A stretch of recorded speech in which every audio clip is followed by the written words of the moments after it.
Кутмандуу кечиңиздер менен урматтуу телекөрүүчүлөр, кайрадан Халва шоу программасы башталып жатат. Барыңыздарга жакшы маанай тартуулайлы.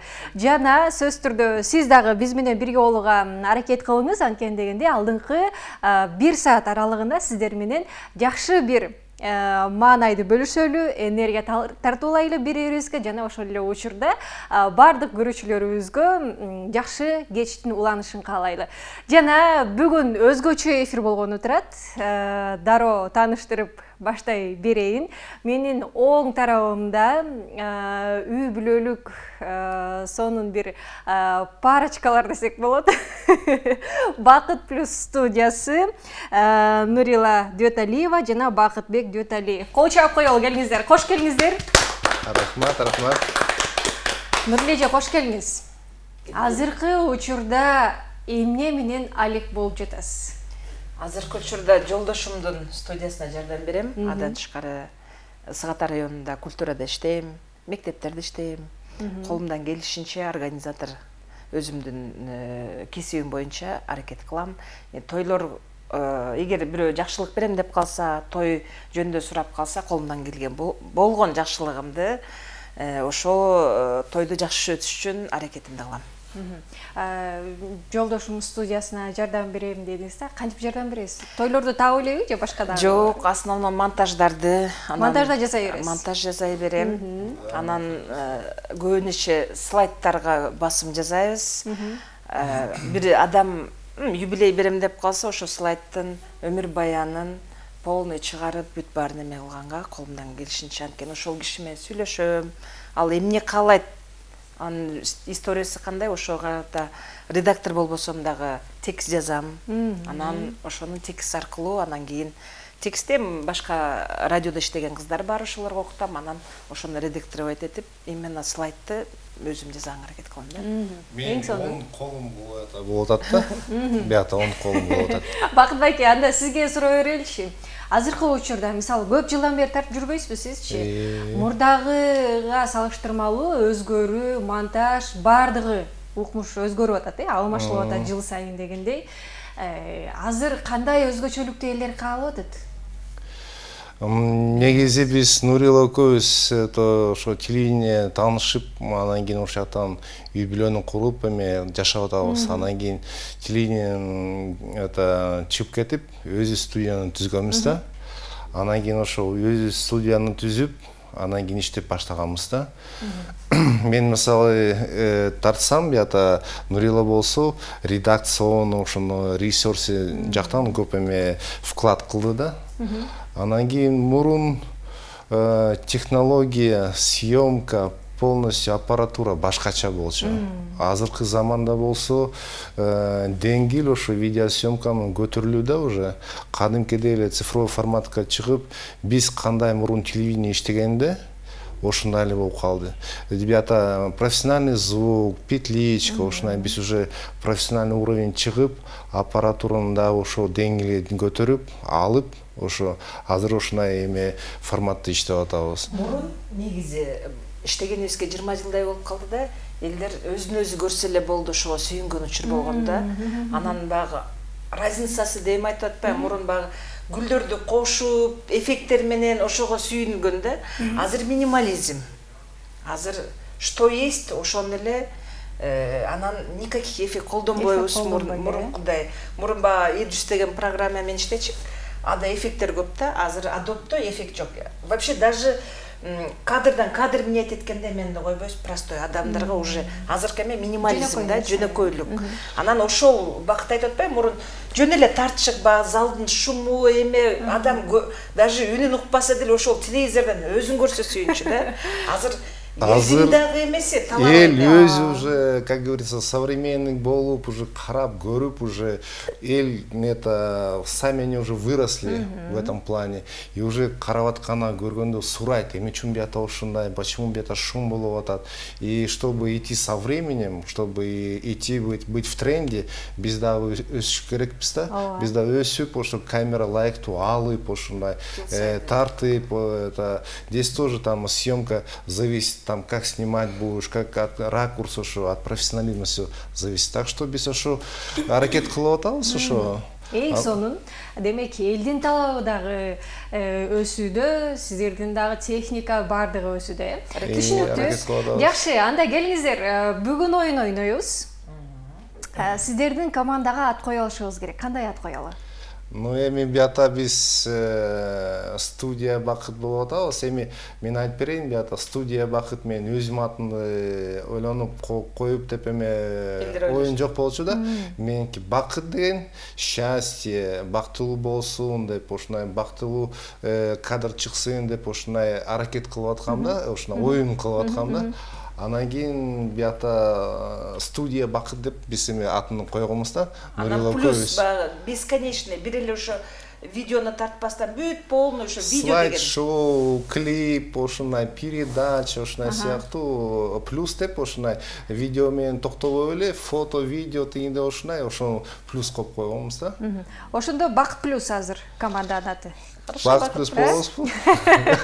Макул, анда бүгүнкү Халва шоу программабызда бир командабыз даяр, урматтуу көрүүчүлөр, Бакыт плюс командасы. Аны эмесе кийинки команданы тааныштырып өтөйүн. Чыгармачыл инсан, ырчы Айнура Салахидинова бизде конокто. Чоолор. Айнура эже, кош келиңиз. Азыркы учурда социалдык тармактарда өтө активдүү колдоносуз, өзгөчө Инстаграмды. Кантип жетишесиз? Балдарыңыз, жолдошуңуз, ырчылык жана башка.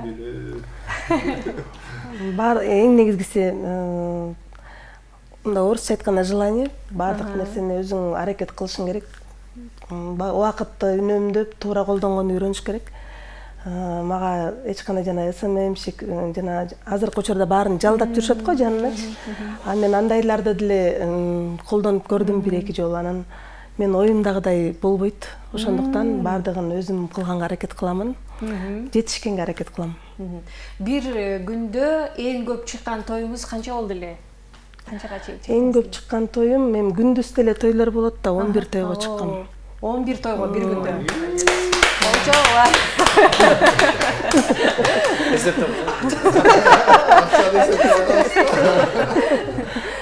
Акчасын эсептегиш керек эле. Эгерде күндүз башталган тойлор болсо, жетишсең болот. Кечкисин көп болсо 5-6 тойго барасың. Көп болсобу? Жакшы, аны эмесе Айнур эже менен биргеликте бир командада жолдошу бүгүн бизде конокто Санжар. Продюсери Санжар Энназаров бизде конокто. Кош келиңиз, кол чап коелу, Санжар байке, айтсаңыз, чогуу түтүн булатканыңыздар канча жыл болду? 10 жылдан ашып калды. 10 жылдан ашты, Быйыл 10 жыл болду жайында. 10 жыл. Юбилей турбайбы, Юбилей болду. Жакшы. Айнур эже менен көп учурда чогуу жүрөсүздөр, чыгармачылык чөйрө сиз үчүн жактыбы сизге? Чыгармачылык чөйрө абдан жагат. Өзү мен чыгармачылык адамдарга жакынмын, чыгармачылыкка деле жакынмын. Бирок талантым бар, бирок таанышым жок да. Дипломум жок артисттер деп коет го. Ошондой сыяктуу аябай жакшы көрөт.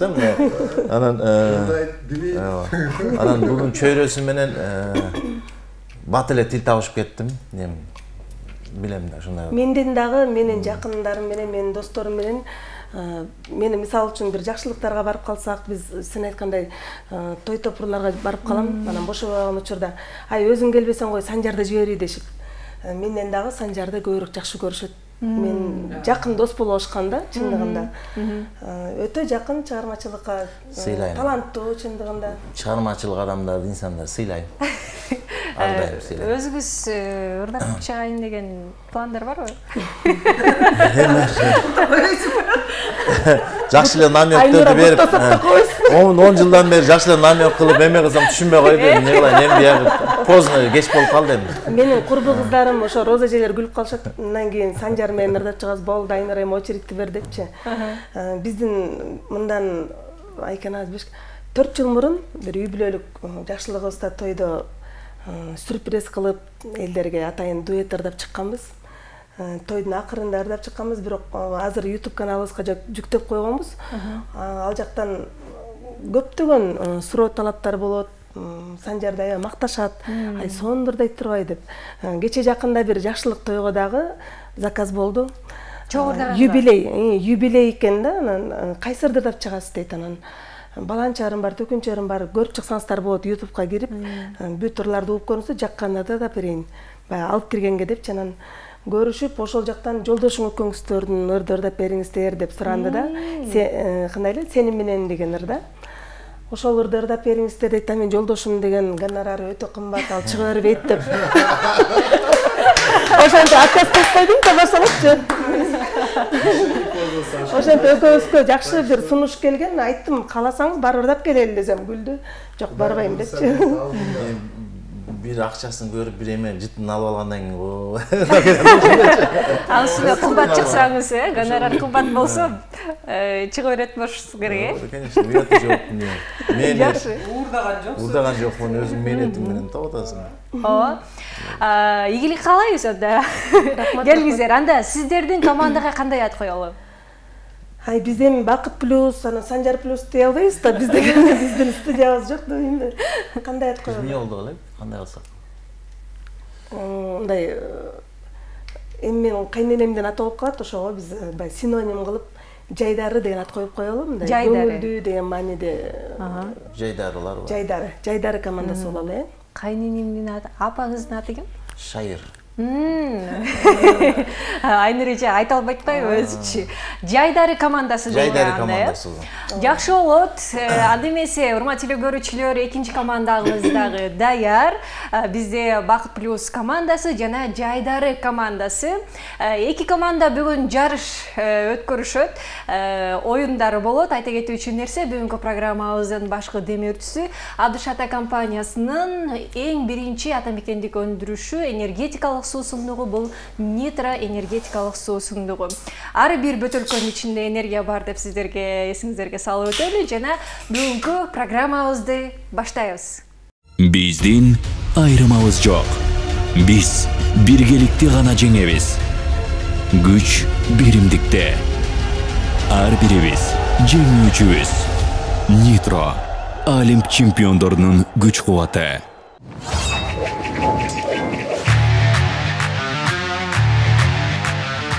Анда эмесе программабызды баштай берели. Биринчи оюнубуз бул тамга жегич оюну.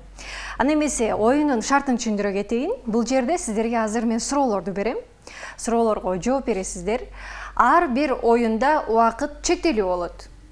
Ошол убакыттын ичинде батыраак жооп берип, батыраак оюндарды көрсөткөн болсоңуздар, ар бир командага упай берилет. Кайсыл команда бүгүн көбүрөөк упай алган болсо, Нитродан сонун белектер бар бизде. Ошондуктан утуш керек. Эфирде сырткарыдагы келген конокторубуз жакшы бир өздөрүнө шарт коюп алышкан, Кайсы команда утса бир нерсени төлөйт деп. Кыскасы. Ошондуктан утуш керек. Анда эмесе, кайсы командадан баштайлы? Барда баштайбыз. Сиздерден баштайлы анда, сиздерге. Улуулар, сулуулар, баштагыла. Силер баштагыла. Анда Жайдары командасынан баштай берели, Сиздерден бирөөңүздөр ойношуңуздар керек, экинчиңер жардам берип турсаңар болот. Ким жооп берет? Ой, сен ойнойсуң, мен жардам берем. Эмне болду? Же мен ойнойдум, мага жардам берип тур. Анда сизге берилүүчү тамга бул К тамгасы. Бардык суроолорго К тамгасынан баштап жооп бере бересиз. Бул жерде суроонун сөзсүз жообун табуу керек эмес. Импровизация кылып чыга берсеңиз болот. Даярсызбы? Даярмын. Анда даяр болсоңуз баштадык. Убакыт кетти. Биринчи суроо. Эң зеригиштүү кино кайсыл? Эмне күчтүү? Зеригиштүү. Зери? Скучный.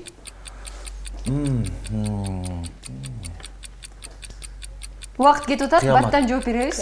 Кыямат деген фильм бар. Пилге кандай ат коет элеңиз? Кел. Туура эмес тамактануу кандай деп аталат? Туура эмес тамактануу. Жооп бере беребиз.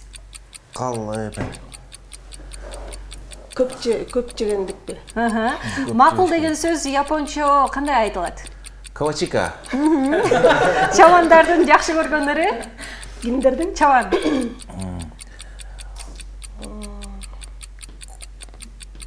Кел бийлейли. Гитараны ким ойлоп тапкан? Келвин. Окумуштуулар эмне кылганды жакшы көрүшөт? Кино көргөндө. Чөнтөгүңүздө эмне бар? Күлүш бар. Саясатчыга кандай белек берсе болот? Камчы. Карыз калганды ким үйрөткөн? Камчы. Камчыбек. Арбуз кандай формада? Көк. Көбүк болгон. Индиялыктар эмнеге үшүбөйт? Я. Индиялыктар эмнеге үшүбөйт? Кара болушат да. Трактордун канча дөңгөлөгү бар деп сурайын десем, убакыт бүтүп калыптыр. Кочоп коелу, келиңиздер. Анда эмесе кийинки командага кезек беребиз. Бакыт плюс сиздерден Нурле жойнойт окшойсуз, Баскасы кыла берет. Орусча сүйлөсө болобу? Ооба, кошсо болот эми. Перевод кыла койсуң да. Бул жерден чыга берсе болот. Анда эмесе сизге берилүүчү тамга М тамгасы. Даярсызбы? Даяр болсоңуз баштадык. Биринчи суроо. Селкинчек тепкенди билесизби? Мейли. Депутаттарды каякка чакыруу керек? Мекемеге. Тойду өткөргөнгө эң жакшы жер? Мейманкана. Эң көрктүү гүл? Мимоза. Ит менен сүйлөшкөндү ким билет? Мен. Кайрат кыргыздын ырларын ким жазат? Мен жазам. Туристтер эмне жегенди жакшы көрүшөт? Манты. Манты. Музейди түнкүсүн кыдырса болобу? Мүмкүн. Африкада эртең менен эмне жешет? Майлуу суу ичет. Кыялдагы жумушту кайдан тапса болот? Машинадан. Зебранын денеси эмне үчүн ак кара? Мейли. Жооп айтыңыз, жооп. Мүмкүн да. Мүмкүн. Уктаганга ким жардам берет? Мейман. Магазинде ким болуп иштеген жакшы?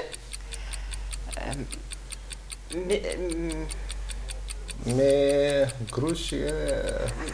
Менимче моторист. Кумурскалар кандай оору менен ооруйт? Мелкий оорулар менен ооруйт. Концертке эмне кийип баруу керек? Мешок. Мешок кийип алса болот. Колчабаларга убакыт өттү. Анда эмесе, мына ошентип, урматтуу көрүүчүлөр, биринчи оюнубуз аягына чыкты. Жыйынтык чыгарып койсок, биринчилерден бол бизде Жайдары командасы ойногон болчу. Алар жалпысынан 12 суроого жооп берип жетишти. Колчабалар. Ал эми Бакыт плюс командасы жалпысынан 16 суроого жооп берип жетишти.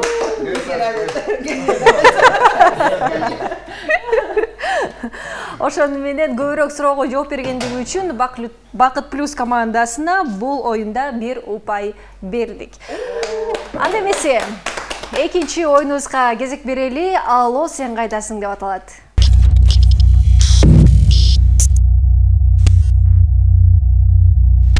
Анда эмесе, алло, сен кайдасың оюнун биз баштайбыз. Азыр Бакыт плюс командасы ойнойт.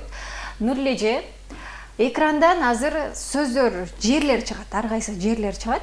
Ошол жерди сиз көрүп, айтып берип турасыз, Бакыт байкеге жакындатып айтып бересиз. Үнүн чыгарып берип? Ооба, үнүн чыгарып эле сөз менен айтып бересиз. Көрсөткөнгө болбойт бул жерде, айтып беришиңиз керек. Ал эми сиз болсо ошону батыраак таап турушуңуз керек. Варианттарды айтып сурап туруңуз, булбу тигилби деген сыяктуу. Буга да убакыт берилет, ошондуктан батыраак айтып берип, батыраак тапканга аракет кылыңыздар.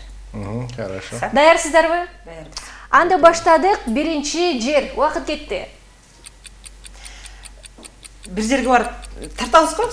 Сүрөткө тарттырабыз. Жакында. Горы. Колуңуз менен көрсөтпөңүз, айтып бериңиз.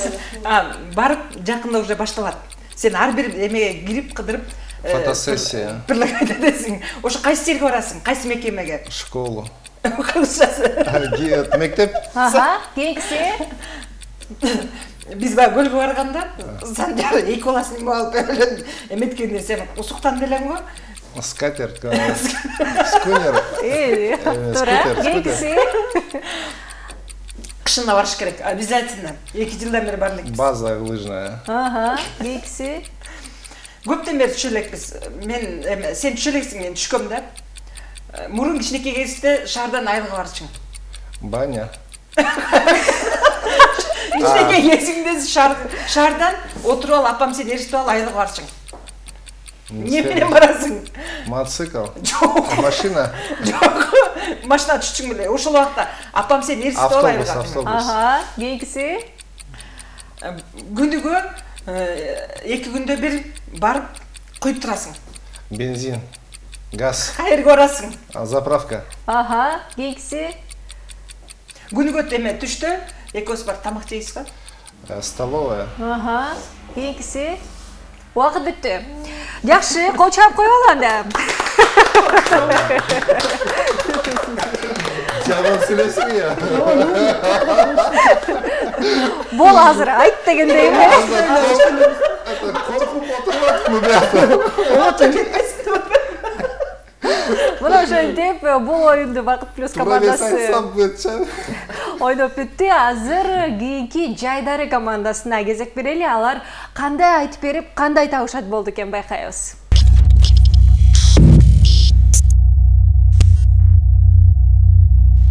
Анда эмесе Жайдары командасы даярсыздар, Даяр. Оюнду көрүп алдыңыздар, түшүнүктүү болду болуш керек. Даяр болсоңуздар, убакыт кетти. Баштадык. Биринчи жер. Мен жакшылыкка барып турам. Иштеген жер менен ар жакта кийинки шаар. Токмок. Кийинкиси. WhatsAppка окшогон дагы бир биз байланышып турабыз. Дагы бир сиз көп колдонбойсуз аны. Компьютерби? Жок. Ушундай приложение WhatsAppка окшогон. Эме. Көп болуп турат. Эме. Telegram. Кийинкиси. Сиз мен концерттик зал филармониядан чоңураак. Малдыбаев. Жок, филармониядан чоң мен концерт коет элдер. Кече Эрлан Андашев концерт койду. Дворец спорта. Кийинкиси.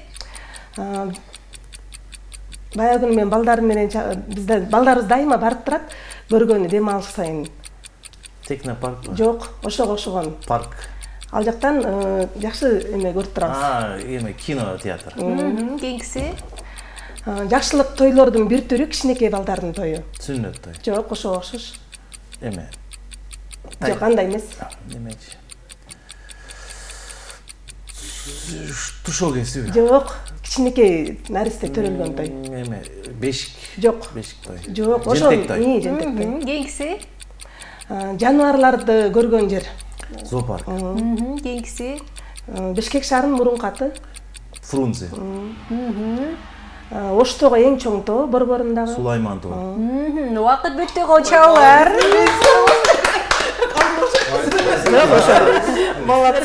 Отуруп туруңуздар. Анда эмесе жыйынтык чыгарып коелу, Биринчилерден болуп бизде Бакыт плюс командасы ойногон болчу. Алар жалпысынан 6 жерди туура табышты. Кочоп коелу. Ал эми азыркы Жайдары командасы 8 жерди туура табышты. Кочоп коелу.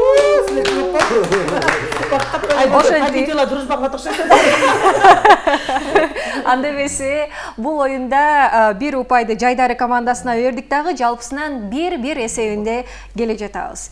Анда оюнду уланталыбы? Уланталы. Кийинки оюнубуз калпы чымбы деп аталат.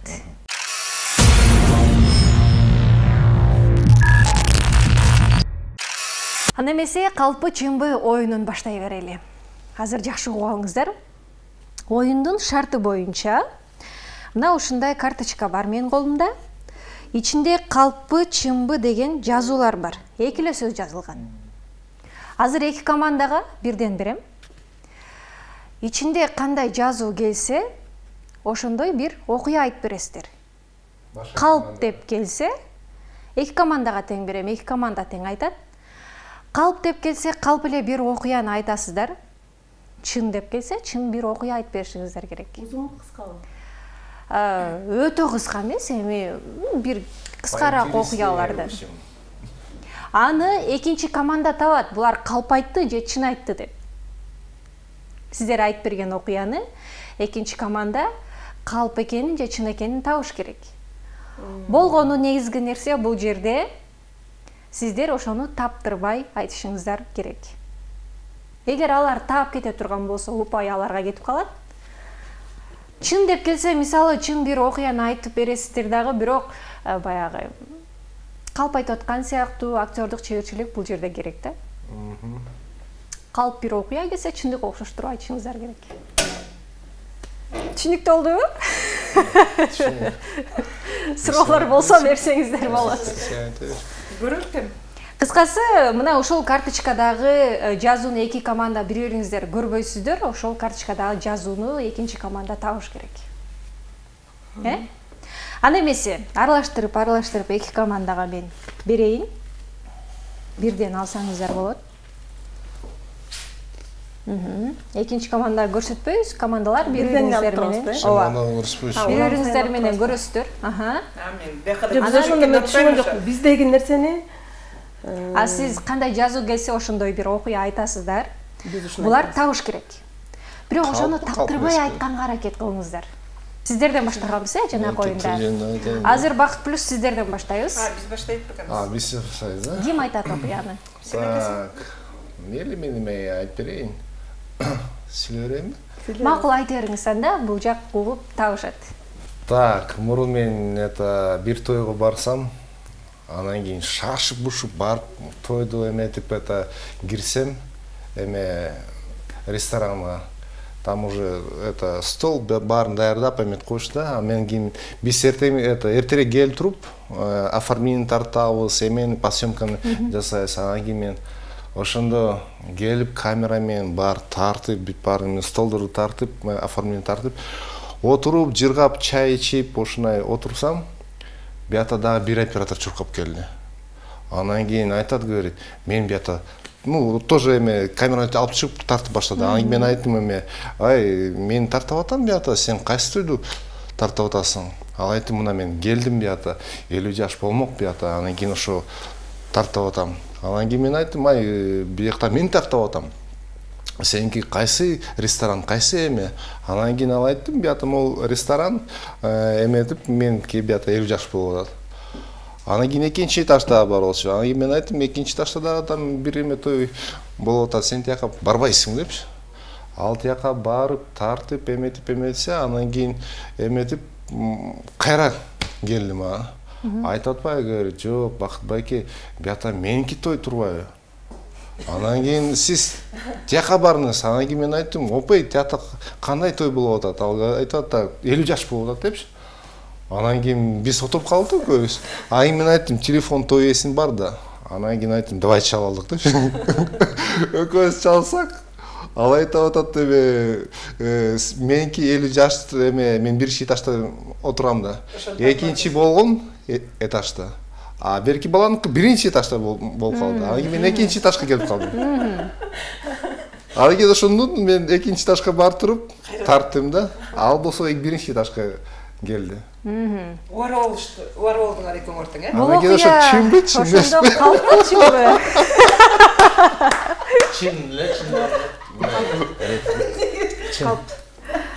калп точно. Уверен? Экөөңүздөр бир чечимге келиңиздер. Калп. Уверен? Да, уверен. Звонок другу давай. Анда акыркы жоңуңуздар калп, э? Калп айтат. Карточкаңыздар көрсөтүп коюңуздар. Бияка көрсөтүңүз. Чын эле калп кем бул? Таптырып жибербедиңизби? Биз уткан болобузбу? Жок, кой тур, уталексиң.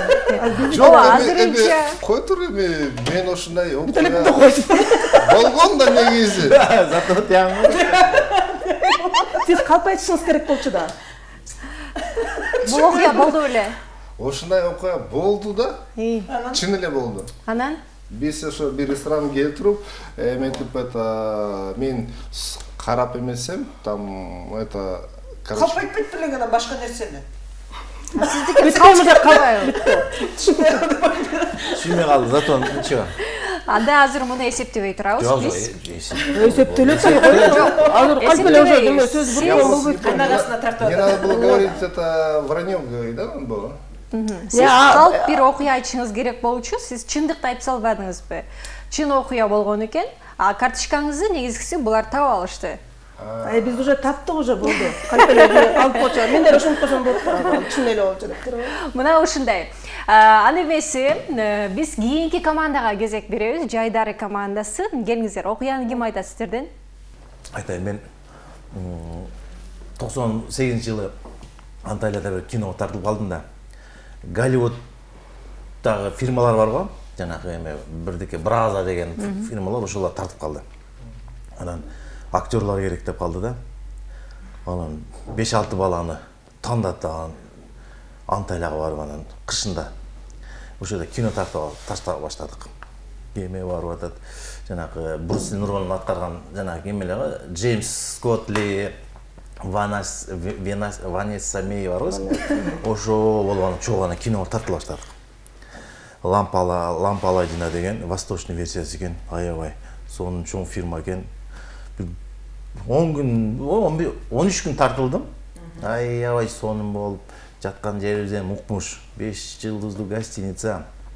Тамак жанакындай 3 разовый питаниясы менен күнүнө $70 $80 берип атты. Андан алып коебуз. Анан чачыбызды алдырып коебуз. Чачыбызды алдырганга $150 берет. Ошентип күндө кофелер турат, күндө жыргаганбыз ошентипчи.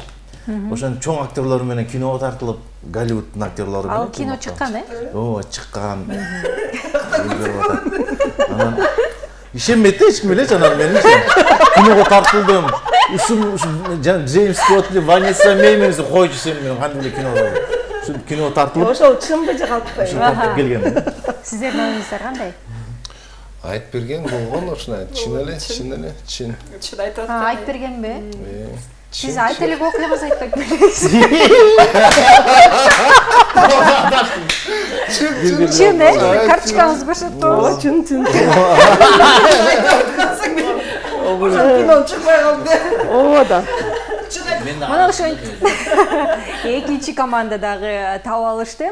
Ошону менен жалпы жыйынтыкка келсек, биринчи команда Бакыт плюс командасы Бакыт байке туура эмес түшүнүп алгандыгы үчүн экинчи команда таап кетти, бирок окуясы болгон экен. Бирок негизгиси бизде карточканы дагы жазууну табыш керек болчу. Экинчи команда таап алды. Ал эми азыркы окуяны дагы экинчи команда таап алды. Ошону менен эки командага тең бирден упай бердик. Жалпысынан 2-2 эсебинде келе жатабыз. Ана эмесе Алло доске оюнуна кезек берели.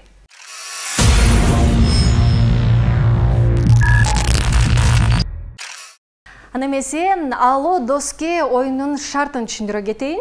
Бул жерде азыр сиздер доскелерге же жакындарга чалсаңыздар болот.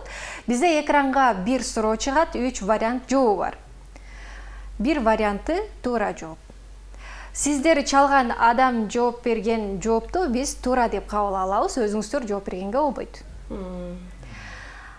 Анда эмесе биз жогоруда сиздерден баштаганбыз, азыр Жайдары командасы сиздерден баштайбыз. Кимге чаласыздар? Менин досторум өтө акылдуу да көп да. Бирөөсү чалыңыз. Нурлежеге чалмактын жанында отурбай бул. Чалып коебуз. Азиза курбума чалайын, Макул. Үнүн чыгарыңыз. Ал адам алгандан баштап анан экранга 30 секунд эле убакыт берилет. Бияка чыгабы азыр же? Ооба, чыгат. Чалгандан кийинби? 30 секундтун ичинде суроону берип, жообун алып калганга жетишиңиз. Үнүн чыгарып алдыңыз, Бизге суроону чыгарып берип коюңуздар.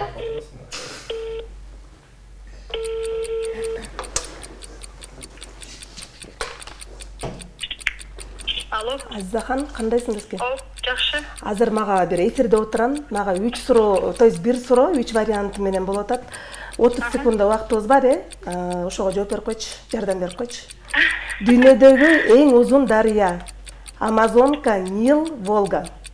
Нил. Нил дарыясы, Рахмат. Рахмат бизге. Анда эмесе жыйынтык чыгарабыз. Дүйнөдөгү эң узун дарыя. Амазонка, Нил, Волга. Сиз чалган адам Нил деп жооп берди. Туура жоо. Туура Нил. Кол чабуулар.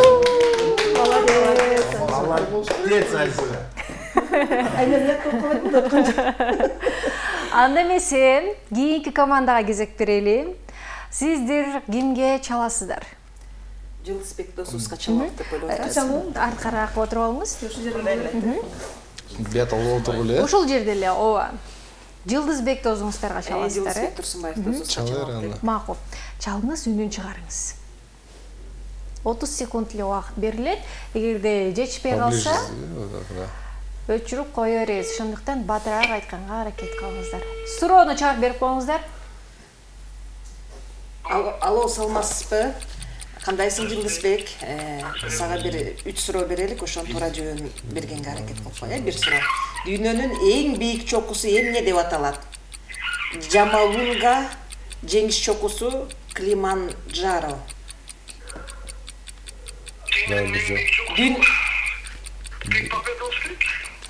Кайсы? Килиман. Андай жок экен. 3 варианттын бирөөсү. 3 варианттын бирөөсү. Айтсаң варианттарын. Эми Джамалунга, жеңиш чокусу, Килиманджаро. Дүйнөнүн эң бийик чокусу эмне деп айтылат? Жеңиш чокусу. Жеңиш чокусу. Пик Победы. Ага. Өчүрөңүз. Экинчи вариант Б, да? Уже. Рахмат сага, Жике. Дүйнөнүн эң бийик чокусу эмне деп аталат? Джамалунга, жеңиш чокусу, Килиманджаро. Сиз чалган адам жеңиш чокусу деп жооп берди. Туура жоо. Джамалунга деп аталат экен. Ооба, өзүнүн аталышы мына ушундай экен, бирок дүйнөгө таанылган аты, көп тараган аты Эверест деп билебиз болуш керек. Эверест, по-английски. Бизге Эверест деп айтылса, Эверест тапмакпыз да? Аты да, местныйлардын аты Джамалунга. Ататты Джамалунга. Ай, туура эмес болуп калды силерге. Жок, дүйнөдө жок, эки өтөн. Өзүнүн аты Джамалунга деп аталат экен. Бирок элге тарап кеткен аты көбүрөөк колдонулганы Эверест. Мына ушундай. Ооба, туура бул оюнда бир упайды Жайдары командасына бердик дагы, жалпысынан 3-2 эсебинде Жайдары командасы алды да. Анда эмесе кийинки оюнубузга кезек берели. Крокодил оюну.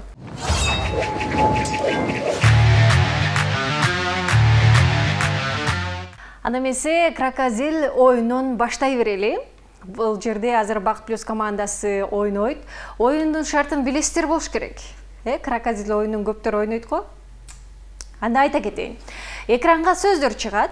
Мына ошол сөздөрдү сиз бир гана кыймыл менен көрсөтөсүз. Үн чыгарганга, сүйлөгөнгө болбойт. Мимика, жест, кыймыл менен көрсөтүп бересиз. Бакыт байке сиз табасыз. Хорошо. Буга да убакыт чектелүү, Анда эмесе даяр болсоңуздар баштай берели. Биринчи сөз. Напиток, рюмка, пить, ресторан.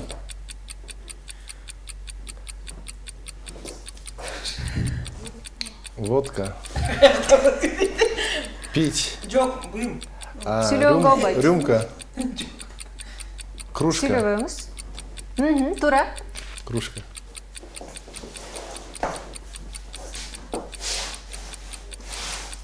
Обувь. Ботинок — это туфли. Сапоги. Велосипед. Следующий набери. Кийинкиси.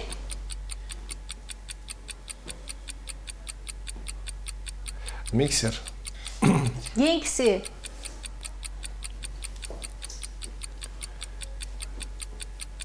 Ударный инструмент. Барабаны.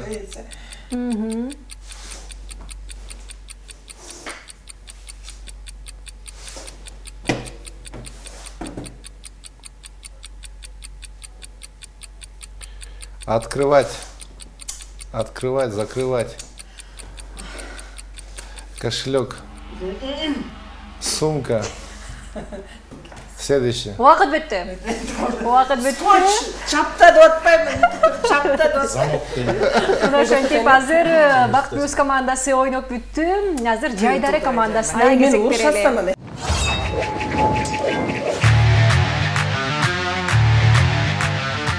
Анда Жайдары командасы даяр болсоңуздар баштайбыз. Айнур эже, сиз көрсөтүп бересиз, үнүңүздү чыгарганга болбойт, мимика, жест, кыймыл аракет менен гана. Анда эмесе убакыт кетти, биринчи сөз. Зубная паста. Деньги. Кошелек.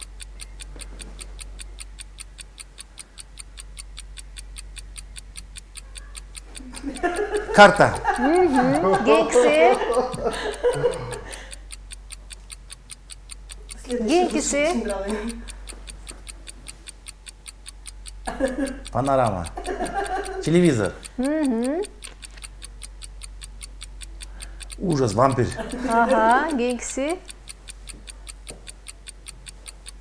Юбка. Генкisi. Генкisi. Тамак. Кушать. Тамак, мам. Генкisi. Пылесос. Коврик. Плит, еме. Кафель. Шлабра. Генкisi. Убакыт бүттү. Вопроса действительно непонятно, потому что Мына ошо отуруп туруңуздар, отуруп туруңуздар. Анда эмесе жыйынтык чыгарып коелу. Биринчилерден болуп бизде Бакыт плюс командасы ойногон болчу. Алар жалпысынан 2 сөздү туура таап алышты. Ал эми азыркы Жайдары командасы 5 сөздү туура таап алышты. Ошол менен бул оюнда дагы бир упайды Жайдары командасына бердик дагы. Жалпысынан 4-2 эсебинде Жайдары командасы алдыда келе жатат. Анда эмесе бизде дагы бир оюнубуз калды. Оозумдан оку деп аталат.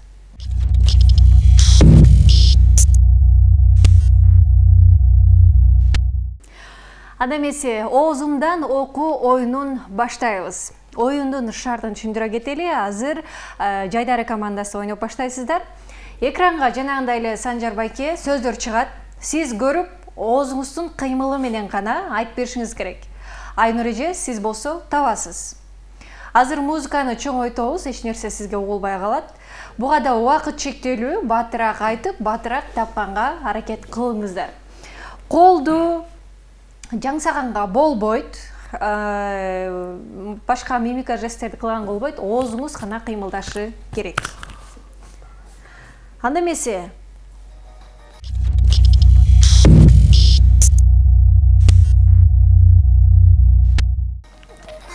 Слишком клам жарып кетейин. Можно потише? Өтө чоңойт дейт. 2 раза больше. Чөчүп кеттим. Анда эмесе убакыт кетти. Биринчи сөз. Үнүңүздү чыгарып бериңиз, бирок калтырбаңыз. Очки. Айры. Айры. Айры. Алты. Айры. Айры. Кийинки сөзгө өтсөңүз болот. Кийинкиси. Маку. Кул. Маку. Макул. Манту.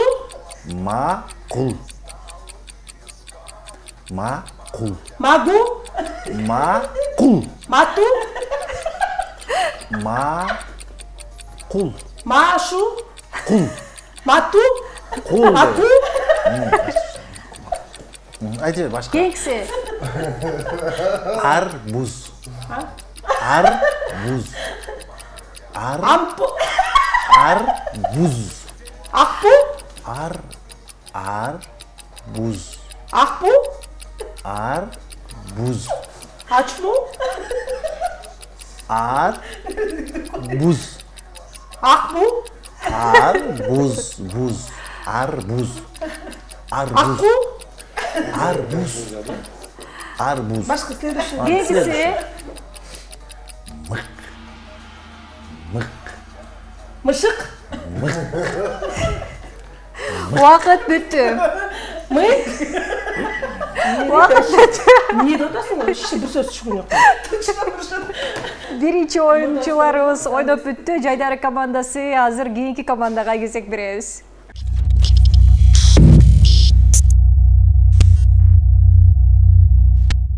Мен айтып берейин. Кулагым жаман болуп кетти.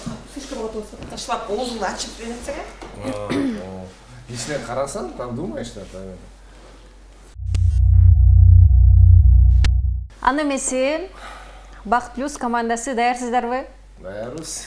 Даяр болсоңуздар баштадык. Убакыт кетти. Биринчи сөз.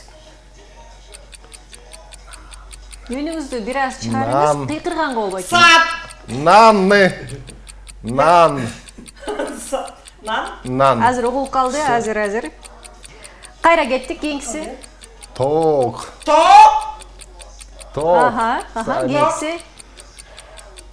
Салют.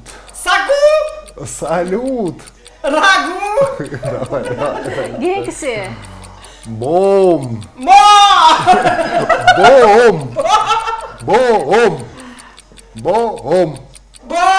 Да, все правильно. Ага. Следующий. Кийинкиси. Джилдыс. Дальше. Джигит. Джигит. бозгашчы Давай. Кийинкиси. Нагрузка. Жарнама. сардарба Да. Кийинкиси. Салют. Салют.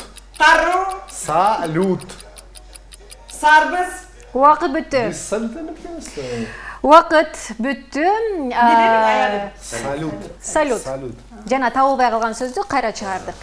Убакыт бүттү. Мына ошентип биринчи команда эч кандай сөз тапкан эмес болчу. Тактап айтканда Жайдары командасы. Ал эми азыр болсо Бакыт плюс командасы 2 сөздү туура таба алышты. Кочап коелу, Ошону менен бир упайды Бакыт плюс командасына бердик дагы. Жалпы жыйынтыкты бир аздан кийин чыгаралы. Биздин айрымабыз жок. Биз биргеликти гана жеңебиз. Күч биримдикте. Ар бирибиз жеңүүчүбүз. Nitro Олимп чемпиондорунун күч кубаты.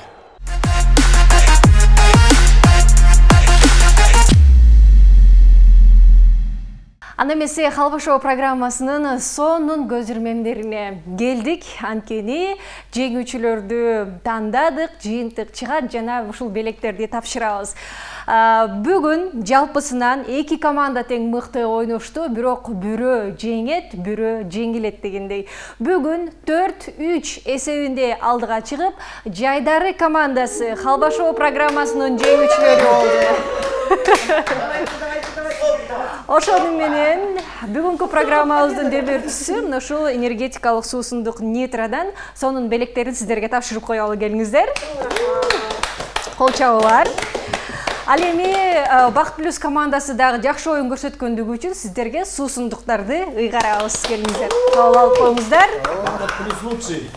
Рахмат.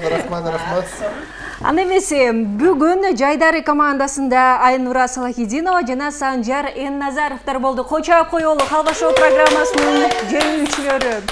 Ал эми Бакыт плюс командасында Нурила Дөталиева жана Бакытбек Дөталиевдер болду. Кочап коелу.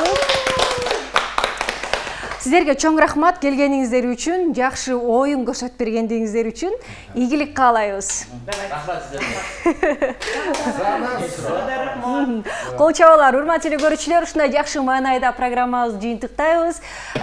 Кийинки эфирден көрүшкөнчө амандыкта болуңуздар.